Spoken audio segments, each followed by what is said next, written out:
आजकल इसी बाबा की हवा है, तो ऐसे बेवकूफ़ चलेंगे और कुछ दिन तो और ज़रूर चलेंगे, मुझे उम्मीद है। फिर यह भी पता है कि ये भी जो है आसाराम बापू और राम रहीम की गति प्राप्त होंगे। और अगर सच ये आदमी कह रहा है कि हम सच बोल रहे हैं, तो इसके ऊपर 302 का मुकदमा चलना चाहिए। और पहले से पता था तो भी होने दिया, तब तो इनके ऊपर जो है षड्यंत्र भी का भी मुकदमा चलना चाहिए। कुल मिला के यह बाबा, अगर इसको पता था कि ऐसी दुर्घटना होने वाली है, 300 लोग मारे जाएंगे, तो इसके ऊपर हत्या का मामला चले, हत्या के षड्यंत्र का मामला चले। अमित शाह जी कहाँ हैं? तो फिर ऐसे चमत्कार, दिल्ली पुलिस कहाँ है?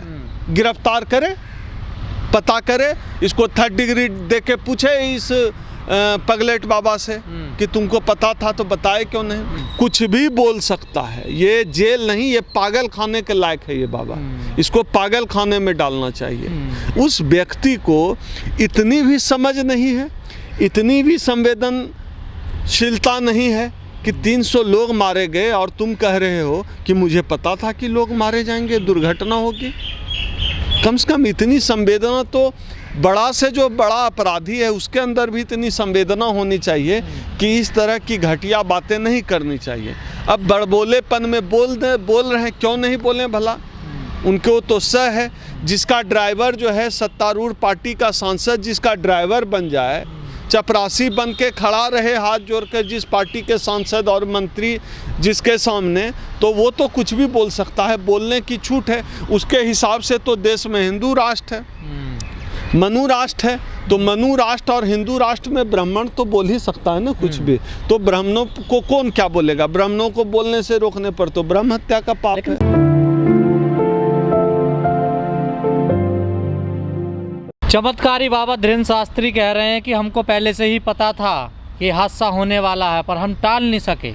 इस पगलेट बाबा को तो 302 लगाना चाहिए इस पगलेट बाबा पर, इसको जेल में डालना चाहिए। ये जितने 300 लोगों की जिनकी अब तक हम लोग जो है दुखद जो है मौत कह रहे थे, अगर इस पगलेट बाबा को पता था तो इसको तो जेल में डालना चाहिए। तो हत्या का आरोप नहीं, जो है ब्राह्मण लोग कहे चमत्कारी, हम लोगों के लिए पगलेट है, पागल की तरह करता है।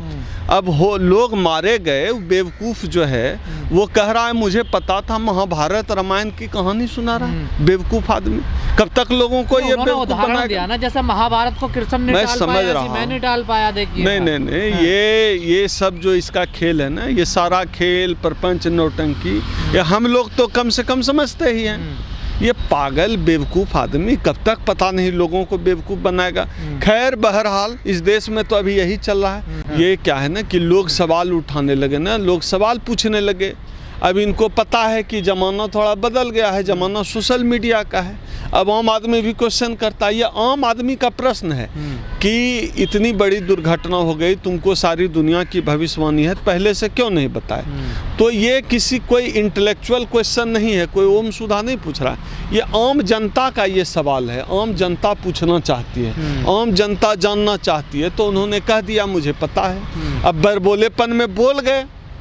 कोई और सरकार होती भारतीय, ये तो भारतीय जनता पार्टी का प्रवक्ता है, अभी प्रचारक है भारतीय जनता पार्टी का, कोई और पार्टी की सरकार होती तो अभी ये आदमी पगलेट ये जेल में होता है। मैं तो हमेशा से कहता हूँ, जिस तरह मूर्खतापूर्ण बात, आडंबरपूर्ण बात, पाखंड भरी बातें ये बाबा करता है, इसको कायदे से पागल खाने में हाथ पैर लोहे के मजबूत जंजीर से बांध कर रखना चाहिए। कुछ भी कर सकता है। सवाल ये है, जिस देश का प्रधानमंत्री कपड़ों को लेकर जाना जाता हो और उन पर कमेंट्स कसे जाते हो, उस दौर में जब इतना बड़ा हादसा हो जाता है, कफन नहीं मिला, बताइए। प्रधानमंत्री के आप ड्रेसेस देख लीजिए, सोने के तार से मोदी मोदी लिखा रहता है। और जो लोग मारे गए उनकी लाशें जो ले जाई गई ऑटो में भरकर, ट्रैक्टर में भरकर, जैसे बालू और सीमेंट के कट्टे रखे जाते हैं उस तरह से जो है लाशों को भरकर रखा गया। पैर बाहर हैं, इतना बड़ा कोई प्लास्टिक भी उनके पास नहीं है कि पूरी बॉडी को जो है ढक दिया जाए। संविधान कहता है, नैतिकता कहती है, मानवता कहती है कि जो मृत व्यक्ति है उसका भी सेल्फ रिस्पेक्ट होता है, उसकी भी डिग्निटी होती है, वह भी सम्मान का अधिकार है। लेकिन इस देश में न जीने का अधिकार है, न मरने का अधिकार है। इस स्थिति में देश को लाकर छोड़ दिया है। एक ऐसा ट्रेन चला रहे हैं, रोज़ उद्घाटन कर रहे हैं, मोदी जी 21 ट्रेन का उद्घाटन कर चुके, जो बकरी से टकरा कर टूट जा रही है। एक कोई ऐप का प्रचार कर रहे हैं, कवच, एक कोई वो टूल है जो कि ट्रेन में लगती है, टैक्सी, अब उस रूट पे नहीं है, बता रहे हैं कवच। भाई ये क्या रहे हैं? सिर्फ इवेंट मैनेजमेंट से ये देश चलेगा? आप जो इवेंट मैनेजमेंट करके जिस तरह से कवच का प्रचार आपने किया, अगर आपने देश में चल रही सारी ट्रेनों में लगा दिया जाता तो उन 300 जाने नहीं जाती। किसी की माँ मर गई, किसी का भाई मर गया, किसी का बाप मर गया। लेकिन अफसोस, सत्ता में बैठे हुए जो लोग हैं, जो इस देश के हुक्मरान हैं, जो आज दिशा और दशा तय कर रहे हैं, उनका कोई परिवार नहीं है। तो जिनका परिवार नहीं है, मैं सीधी सी बात जानता हूँ, जिसका अपना खुद का परिवार नहीं है, वह नहीं समझेगा कि बच्चा खोने का दर्द क्या होता है, बीवी खोने का दर्द क्या होता है, बाप माँ खोने का दर्द क्या होता है। जो अपने माँ बाप को छोड़कर चला गया हो भिक्षाटन करने, वह क्या समझेगा माँ बाप का दर्द क्या होता है। इस देश के 300 लोगों ने, किसी ने माँ बाप को खोया, किसी ने बच्चे को खोया, किसी ने भाई बहन को खोया, किसी ने पत्नी को खोया। पर ये वो लोग कहाँ समझेंगे जिनकी ना पत्नी है और कोई पत्नी को छोड़कर भाग गया। इस दर्द को वो नहीं समझ पाएंगे। लेकिन क्या लगता है, ये सीबीआई में मामला उलझ कर रह जाएगा या कोई इसकी जिम्मेदारी भी लेगा? क्या बात करते हैं? सीबीआई क्या होता है? सीबीआई क्या करेगी भैया मोदी जी की? सीबीआई तो भाई साहब, सीबीआई, ईडी समेत ये तमाम जितनी भी जांच एजेंसियां हैं, उनका काम सिर्फ मोदी जी के इशारे पर, जो उनके राजनीतिक और सामाजिक प्रतिद्वंदी हैं, जो उनको वोट का नुकसान कर देते हैं, उनकी जांच करना है। ये इन मामलों की जांच का कोई फाइल नहीं, फाइल भी खुलेगा कि मौखिक चलेगा मामला, सीबीआई को जिम्मेदारी लेगा? क्यों जिम्मेदारी लेगा? जब इस देश में प्रधानमंत्री मोदी रेल का उद्घाटन करते हैं, रेलवे स्टेशन का उद्घाटन करते हैं, एक ट्रेन का 21 बार उद्घाटन करते हैं, तो जिम्मेदारी तो तय है। लेकिन जिम्मेदारी कहाँ से लेंगे? क्या इनके अंदर इतना नैतिक बल है? जब गुजरात में दंगा हुआ था तो क्या इन्होंने जिम्मेदारी ली थी?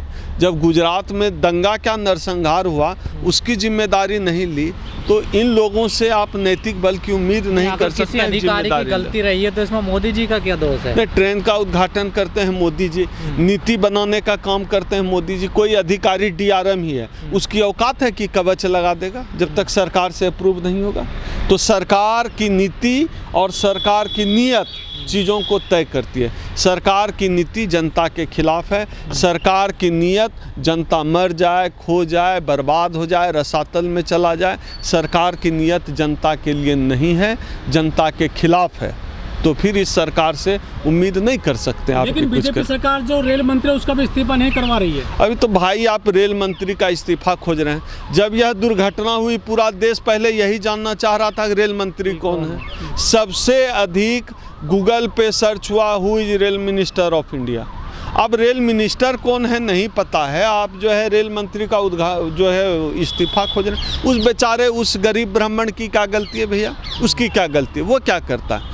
उसको तो बस लाया गया है बेचने के लिए कि तमाम संसाधन को, तमाम रेल की संपत्तियों को बेचो।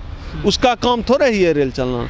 उसका सिक्योरिटी से क्या लेना देना? हम लोग याद करते हैं आज से 1 दशक पहले जब रेल में चलते थे तो लोकल ट्रेन में भी रेलवे पुलिस फोर्स के जवान होते थे। बहाली नहीं है रेलवे पुलिस फोर्स, लोग रिटायर हो रहे हैं, नई नियुक्ति नहीं हो रही है। सिक्योरिटी को सरकार से कोई लेना देना, आप मर जाएं, खो जाएं, क्या अंतर पड़ता है? रेल के हर डिब्बे पे लिखा रहता है कि आज़ादी का अमृत महोत्सव मन रहा है देश। तो ये अमृत महोत्सव से जो है अ हटा दीजिए, मृत महोत्सव है इनका, जो है अमृत से अ हटाइए। ये मृत महोत्सव है। ये जो रेल चला रहे हैं, जिस रेल के डिब्बे पर अमृत महोत्सव लिखते हैं, वहाँ मर जा रहे हैं 300 लोग। तो ये मृत महोत्सव है जनता के लिए, उनका अमृत महोत्सव है, क्योंकि उनको वोट मिल रहा है, चुनाव जीत रहे हैं, सरकार में है, सत्ता में।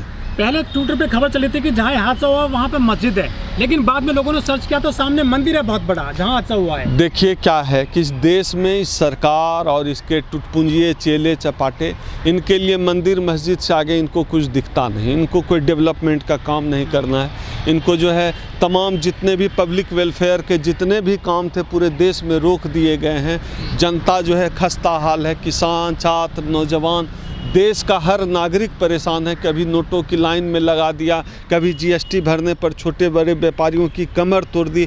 आज लाखों लोग पलायन कर रहे हैं छोटे बड़े व्यापारी इस देश से। तो उनको इन चीज़ों से कोई लेना देना नहीं है। उनको पता है कि इस देश के लोग नासमझ हैं, इस देश के लोग मूर्ख हैं, इस देश के लोगों को गधा बनाया जा सकता है हिंदू मुस्लिम के नाम पर। तो लोगों को गधा बनाने का जो है इस देश में एक सूत्री एजेंडा चल रहा है भारतीय जनता पार्टी और राष्ट्रीय स्वयंसेवक संघ का। यह असल में मनुवाद का एजेंडा है। यह इस देश में ब्राह्मणीकरण को लागू करने का एजेंडा है कि देश के लोगों को गधा बनाओ, सत्ता में आओ, शिखर पे आओ और देश के लोगों की कोई परवाह नहीं करो।